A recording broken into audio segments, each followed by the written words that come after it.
Bon,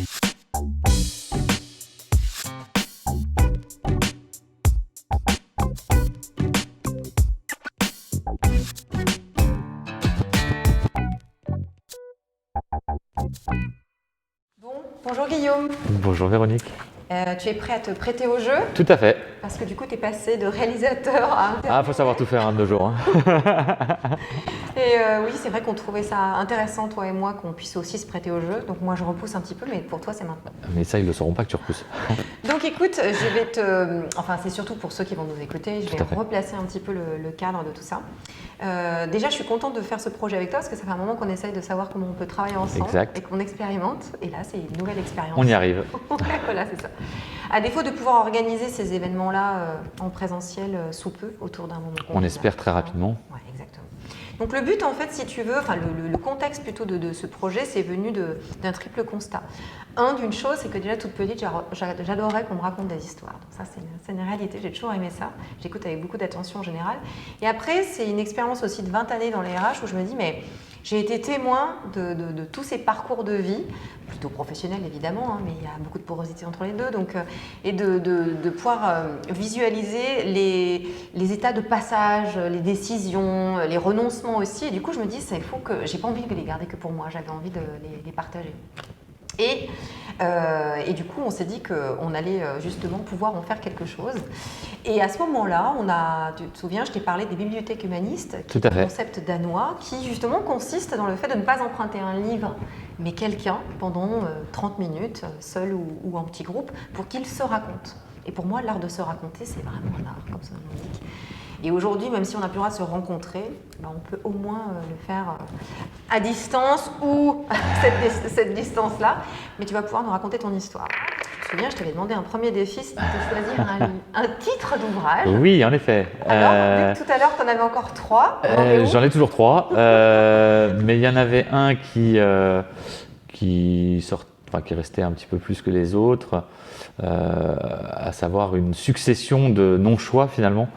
Une succession de non-choix. Ou peut-être, oui, une succession de non-choix, ou en tout cas savoir saisir les opportunités quand elles arrivent. D'accord, donc ça fait un titre à rallonge tout ça. Ouais, non, en fait, on va garder le premier, une succession de non-choix. Ouais, c'est pas mal. Succession de non-choix, j'aime beaucoup.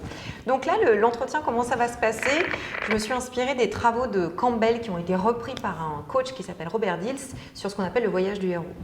Il considère en effet, après beaucoup avoir analysé des mythes et différentes histoires, des urban legends ou autres, qu'il y avait des points communs d'un pays à un autre et il y a toujours le même déroulé. C'est-à-dire que le héros extraordinaire ou ordinaire, il part d'une vie ordinaire, de village, on va dire ça comme ça, puis il a un appel de l'aventure, une quête, quelque chose comme ça, et après il y a un éventuel retour chez soi, comme Ulysse l'a fait. Donc on va voir pour toi comment ça s'est passé, ce que tu as envie de partager aussi de ces événements et de ces éléments marquants. Et on avait en effet le choix de témoigner de 3 vies, on va dire, ceux et celles qui ont choisi en effet la vie de village, et sans critique aucune, c'est-à-dire une vie ordinaire, ils ont fait ce qu'on attendait d'eux, on va dire, et c'est sans critique aucune. Et après, tu as ceux qui ont choisi les terres arides, c'est-à-dire qu'ils n'arrivent pas, en effet, à interagir ou à se trouver bien dans leur écosystème, et du coup, ils choisissent de vivre en marge. Et là, ça m'est plus difficile d'aller témoigner de ces histoires. Bien sûr. Peut-être qu'un jour, ça fera partie d'un projet, je ne sais pas. Et on a aussi ceux qui ont choisi le voyage, du coup, de quitter leur village pour partir en voyage. Et moi, j'avais vraiment envie de témoigner de ces gens-là. Il n'y a pas besoin d'être un héros extraordinaire, justement. Complètement, voilà. Ouais. Et du coup, je pense que tu fais partie de ces gens qui n'ont pas choisi la vie de village. Je ne l'ai pas choisi. Tu peux me raconter ? Non, je ne l'ai pas choisi, elle m'a choisi. Donc, avant ce premier élément marquant, cette rencontre, peu importe, elle était comment ta vie? Qu'est-ce qui était prévu pour toi? C'est pas qu'il y avait des choses qui étaient prévues pour moi, c'est que j'avais prévu des choses pour moi. Très bien. Après, voilà, je pense qu'on a tous été élevés dans des cadres familiaux qui font que soit on apprécie ce que font ses parents et puis on se dit qu'on veut faire pareil, soit au contraire on trouve que c'est nul, on veut absolument pas faire la même chose. Moi, j'ai toujours voulu faire comme mon papa, devenir officier. Officier, voilà. Et j'avais commencé d'ailleurs à partir en pension dans une école militaire à Paris, etc. Mais finalement, à l'âge de 14 ans, quand j'y étais, j'ai eu un grave accident, vu que j'ai failli perdre un œil, et ça a remis en question finalement tout ce monde, toutes ces projections, toutes ces envies. Et à 14-15 ans, il a fallu que d'où le fait de choix de non assumer, enfin en tout cas de non-choix finalement, parce que c'est subi complètement, mais où du coup finalement tu dois réfléchir et reprendre tout à zéro et te dire qu'est-ce que je vais pouvoir faire. Et finalement, je crois qu'on est pas mal dans cette situation-là, à se dire finalement on va choisir pas quelque chose par défaut, mais en tout cas quelque chose qui laisse le maximum d'ouverture. D'où l'école de commerce. Toi aussi, parce que ouais, tout à fait. L'école de commerce qui ouvre à énormément de choses. Et à la base, pas du tout pour les RH, vu que je faisais du marketing. Enfin, en tout cas, je m'étais positionné sur le marketing. Et pareil, encore une fois, une question de rencontre, une question une amie de ma femme qui était stagiaire dans un cabinet de recrutement et qui me dit il recrute, donc écoute, vas-y, tente ta chance. J'ai postulé, j'ai été pris et j'ai commencé dans le recrutement comme ça. Ah ouais, donc c'était vraiment le hasard. Complètement. Une opportunité saisie et puis là, encore en l'occurrence, là pour le coup, j'avais le choix. J'avais le choix de dire non et de pas y aller, mais là, le choix, je l'ai pris, j'y étais. Et c'est la découverte de ce monde-là, en fait, avec laquelle j'ai beaucoup accroché, le monde du recrutement de manière générale, pendant 10 ans. J'ai beaucoup apprécié ça. C'est un monde qui laissait la place à de l'opportunité, à des opportunités de développement assez extraordinaires.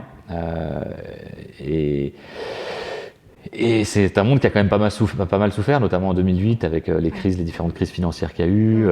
C'était un monde qui était compliqué. Il y avait beaucoup de consultants, plus beaucoup de jobs. Dans le cabinet dans lequel je travaillais à l'époque, on sentait à chaque fois ça y est, il y en a un autre qui est parti cette semaine, un autre. Et donc là, typiquement, moi, j'ai un peu sous pression. Et là, j'ai fait le choix justement enfin, le choix, non. Tiens, non, on va y aller. Non, pas le choix. Enfin, c'est pas le choix. Oui, si, ça reste un choix, mais ma maman, à cette époque-là, m'envoie une annonce d'un cabinet de recrutement à Dublin qui recrutait. D'accord. Je postule, j'en parle même pas à ma femme, je postule en me disant, bon, de toute façon, je suis bien là où je suis, en soi, j'ai pas trop envie de partir, je suis bien. Et puis finalement, en fait, c'était assez intéressant comme opportunité. Et déjà à l'époque, donc en 2008, recruté par visioconférence, sans jamais avoir rencontré les personnes avec lesquelles j'allais travailler. Et on a débarqué en Irlande comme ça, à Dublin. Je savais pas que tu avais vécu en Irlande. Vous êtes resté combien de temps? On est resté 1 an, un peu moins d'1 an. Et puis en fait, à cette époque-là, le patron de mon ancien cabinet avait sa fille qui faisait des études à Dublin. Donc il est revenu voir sa fille, il en a profité pour qu'on se revoie aussi. Et de fil en aiguille, bon, tu reviens, tu veux revenir à Paris, etc. Non, Paris, non. Par contre, j'avais découvert la Suisse à distance parce que je recrutais beaucoup de profils en Suisse, au Luxembourg, depuis Dublin. Par histoire interposée. Par histoire interposée. Et je lui dis, écoute, moi la Suisse, ça me tente très bien, parce qu'ils avaient déjà essayé d'ouvrir en Suisse, ça n'avait pas forcément bien marché. Et là, il me dit, écoute, super, ok, très bien, tu viens en Suisse, ça tombe bien, j'ai un super partenaire avec moi, un ancien d'un gros cabinet anglo-saxon qui est prêt à ouvrir un bureau pour nous là-bas. Tu viendras avec lui, puis tu l'ouvriras, et puis ça se passera bien. Donc une histoire de rencontre là à nouveau. Encore une histoire de rencontre. C'était quelqu'un qui avait énormément de charisme, cette personne-là. Donc pour toi, ça a été une personne marquante? Ça a été une personne marquante, mais à plein d'égards, que ce soit positif ou négatif. Donc quelqu'un que j'aurais suivi jusqu'au bout du monde, et puis au fur et à mesure que les choses se passent, tu te rends compte que c'est pas forcément comme ça, que oui mais non, etc. Enfin, je trouve que c'est parfois le problème avec les gens avec du charisme, c'est que tu t'en as du mal à trouver la limite en fait, et parfois il n'y en a pas d'ailleurs. C'est souvent compliqué à trouver. Et donc voilà, arrivé en Suisse, j'arrive un 1er mai. Et une semaine avant, pour un Français, c'est pas mal. Et une semaine avant, en fait, on m'annonce que le partenaire ne viendra pas, donc que j'arrivais tout seul. Donc j'avais 27 ans, 28 ans. Et tu étais déjà marié, on a noté? Oui, marié, un enfant. Déjà. Et tu as démarré tout seul? Et donc j'ai démarré le bureau. Il y avait la fiduciaire quand même sur place. Il y avait la licence, il y avait les bureaux, mais il n'y avait pas la femme de ménage, il n'y avait pas les clients, il n'y avait rien. Donc, tu as dû faire tout ça? Ouais. Le ménage, la prospection? Non, le ménage, il fallait quand même que je sélectionne l'entreprise qui allait faire le ménage, etc. Mais ouais, non, en gros, voilà, arriver avec, l'expression est très crue, donc je la sortirai pas, mais tu arrives tout seul sans rien, et puis tu vas. Je crois que avec un groupe quand même, c'était un groupe français, etc. Ouais, mais finalement, oui et non, c'est-à-dire que l'assise, elle était là. C'est pas que ça jouait contre. Non, non, alors oui, parce que typiquement les méthodes de prospection sont pas du tout les mêmes et il a fallu très clairement dès le départ que j'explique que ça fonctionnait pas de la même manière. Mais une super opportunité. J'y suis resté, donc j'ai fait ça pendant 3 ans. J'ai recruté à ce moment-là des consultants. On a développé le business. On a dû se reséparer d'autres personnes, etc. Dont une personne. Grégoire, avec qui j'ai travaillé à ce moment-là dans ce cabinet-là à Lausanne. Et aujourd'hui, il a accepté de revenir avec moi, retravailler avec moi et de développer ce business, etc. Ouais. C'est une belle histoire. Okay. Et donc l'autre étape de non-choix, parce que finalement il n'y en a pas qu'un seul, il y en a eu au moins 2, c'est que la création de mon cabinet finalement est venue à un moment donné où je croyais plus trop au recrutement, ou en tout cas à la qualité du recrutement. Et je suis passé par une étape, ok, qu'est-ce que je peux faire avec ce que je sais faire, je trouvais pas forcément, j'avais des idées mais trop. Et à ce moment-là, un de mes anciens clients recrutement me dit, écoute Guillaume, moi je vais devoir licencier, j'aimerais bien aider les personnes que je vais licencier parce que on n'a pas forcément le choix, c'est pas une question de choix, ils n'ont pas fait mal leur travail ni quoi que ce soit, donc j'aimerais bien qu'on les accompagne dans leur recherche, etc. Est-ce que tu pourrais me faire quelque chose là-dessus ? Et en fait, je me suis rendu compte que c'était complètement en cohérence avec mes compétences que je savais faire, sauf que c'était les remettre dans un autre contexte. Plutôt que dans le recrutement, c'était vraiment dans aider les gens. Tu n'y avais pas pensé avant ça ? J'avais commencé à y penser, mais pas au point de me dire allez, j'y vais. Et puis, j'avais pas l'expérience exactement de ce domaine-là. Je voyais les cabinets qui le faisaient. Pour moi, ça avait l'air d'être quelque chose de très psychologique. Je suis pas psychologue, je suis pas coach, je suis pas. Et en fait, oui, mais en fait, quand tu rencontres à l'époque, on rencontrait encore les candidats en face à face à l'époque, ce qui est un petit peu moins le cas aujourd'hui. Mais j'ai dû rencontrer, je pense, entre 3 et 4 000 personnes candidats en face à face. Enfin, je veux dire, c'est pas juste quelque chose que tu t'inventes. Tu en retires quelque chose forcément. Ouais. Et donc finalement, je lui montre ce programme. Je lui dis, ça y est, c'est bon. Voilà, le budget, ça va être ça. Hein.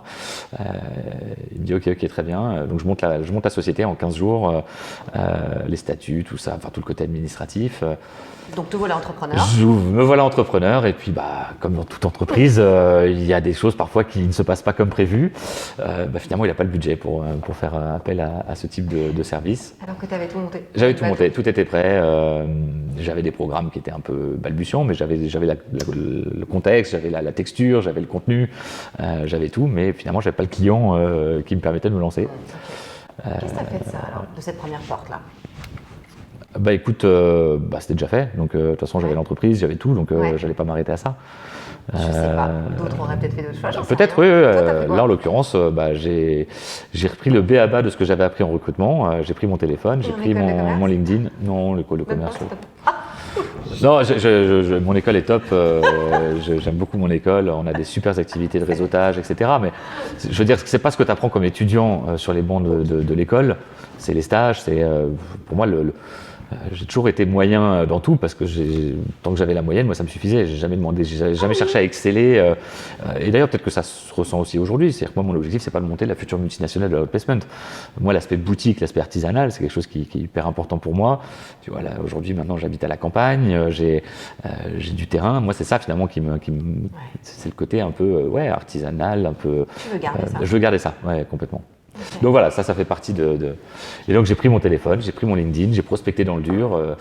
Tous mes anciens clients croyaient que je faisais encore du recrutement et du coup me proposaient du recrutement parce que outplacement, recrutement et placement en Suisse, on parle de placement. Oui. Les gens voyaient pas trop la différence, c'était pas non plus quelque chose d'hyper répandu. Voilà, c'est ça, exactement, repartir à zéro. Et puis commencer à signer des contrats petit à petit, un par un. Puis une grosse entreprise, puis une deuxième très grosse entreprise qui te permet de recruter et de commencer aussi à avoir cette responsabilité de recruter des gens et de leur assurer aussi un avenir dans l'entreprise, avec toutes les complexités qu'on a de toute manière en tant qu'entrepreneur, et particulièrement en ce moment, mais voilà. Ok. Et du coup, par rapport à tout ce que tu as traversé ou tourné aujourd'hui, des chefs d'entreprise, quelles sont les difficultés vraiment auxquelles tu as dû faire face ? Les difficultés, alors typiquement, tu sais, j'ai monté ma boîte à 29 ans, un peu moins de 30 ans, dans un métier où finalement c'est plus les cheveux blancs que ta compétence. Enfin, non, c'est pareil, c'est pas une question de compétence, mais le côté cheveux blancs, cheveux gris, en tout cas dans ce métier-là, est hyper rassurant. J'ai perdu des contrats dès le départ parce que j'étais trop jeune. Enfin, ou parce que je donnais l'impression d'être trop jeune. Okay. Donc ça, c'est la barrière, on va dire, de l'impression, n'a pas toujours joué en ma faveur. Okay. La difficulté, c'est l'incertitude, de toute manière. Enfin, je veux dire, on n'est pas dans un business tellement récurrent que tu peux faire des projections de chiffres sur 1 an, 2 ans, 3 ans. Tu peux faire des plans. Ça, de toute façon, il faut en faire des plans. Il faut faire un peu de contrôle de gestion, s'assurer de suivre tes budgets, etc. Mais tu peux pas. On n'est pas dans un métier où tu vends du produit et puis tu sais que tu as des périodicités ou tu as des. C'est un effort permanent en fait. Donc les moments où tu relâches, et ça nous est arrivé de nous relâcher typiquement quand on a eu des gros mandats et qu'on était dans la production et où on a laissé un peu tomber le côté développement, etc. Ouais. Ça tu le payes immédiatement. Enfin pas immédiatement, mais tu le payes assez rapidement. Ouais. Et à l'inverse, qu'est-ce que tu en as retenu là? Quels seraient les enseignements, ou les qualités que tu as pu développer là, avec ton recul? Alors, les qualités développées, je pense que t'en as forcément beaucoup. Maintenant, pour moi, ce qui était le plus important, c'était d'avoir le côté multicasquette, de ne pas être que le commercial, de ne pas être que le consultant, de ne pas être que le gestionnaire, d'avoir cette triple implication finalement d'être aussi à l'origine de ce que tu produis et puis de produire des choses que tu sais faire. Et voilà, de l'intégralité du cycle. Okay. Même si je pense qu'à terme, c'est pas forcément ce que je ferai toute ma vie, mais aujourd'hui, en termes le métier que je fais, oui, mais la partie gestion, si je peux à un moment donné l'externaliser, pourquoi pas, même si j'en externalise déjà un petit peu. La partie production, j'aime beaucoup ça. Typiquement, un artisan, tu l'as raconté. Voilà, c'est ça, oui, vraiment la dimension, comprendre l'humain, comprendre ses attentes, essayer de comprendre comment tu peux l'aider.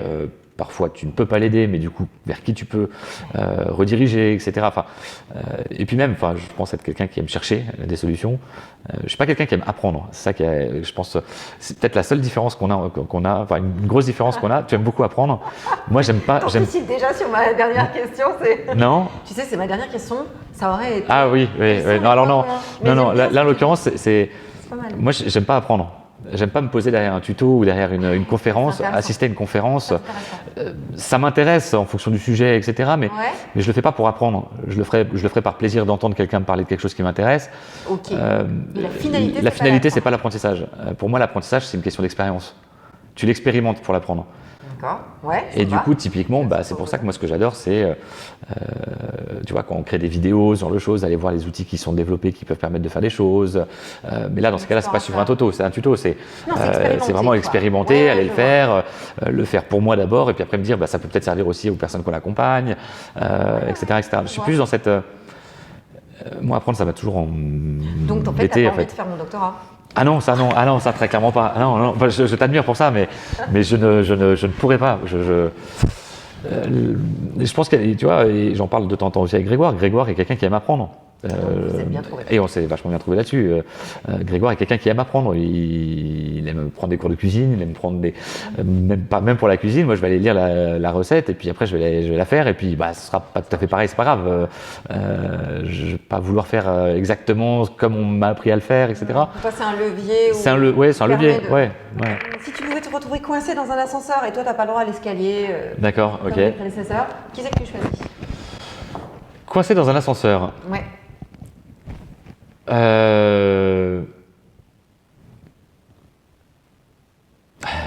Tu vois, j'ai beau avoir entendu la question plusieurs fois, non. Tu as le droit de me dire, je sais pas, en fait, personne. Finalement, tu as peut-être envie de te retrouver coincé. Tu me diras, c'est pas mal, tout seul pendant 5 minutes, c'est pas mal aussi. Donc, avec toi-même. Ouais, ça peut être bien. Ok. Ton livre ou ton tableau ou ton film préféré? Là, je te laisse un peu de largesse. Livre, tableau, film. Ouais, je suis sympa. Alors moi, c'est un livre d'enfance. Alors ça, c'est pas un livre très intellectuel, etc. Mais j'étais bercé un livre qui s'appelait Le Mouron Rouge. Non, c'est pas très connu. C'est une histoire d'un lord anglais qui, pendant la Révolution française, fait s'échapper notamment des qu'on s'appelle des aristocrates français, et puis qui essayent de faire évader la reine de France, qui à ce moment-là est emprisonnée. Et voilà, enfin, c'est toute une histoire un peu. Ok. Donc ça, c'est ton... Ouais, c'était un bouquin comme ça. Ah oui, en plus. Et que j'ai dû lire, je pense, une dizaine de fois. Alors mes parents, ça faisait marrer mes parents d'ailleurs, parce que c'est pas non plus voilà, c'est pas de la haute littérature. Tu l'as lu. Mais ouais, c'était ouais. Ok. Le côté un peu chevaleresque, tout ça, j'aime bien. Ah tiens, moi j'aurais pas dit ça, moi j'étais sur le goût du challenge. Non, t'as un petit Non, c'est le côté dandy anglais. J'interrogerai ta femme à ce sujet une prochaine fois. Y a-t-il quelque chose que tu rêves de faire depuis longtemps et que tu n'as pas encore fait? Alors, je sais pas si j'en rêve, mais je vais pas avoir le choix, c'est faire une cabane dans les arbres pour mes enfants.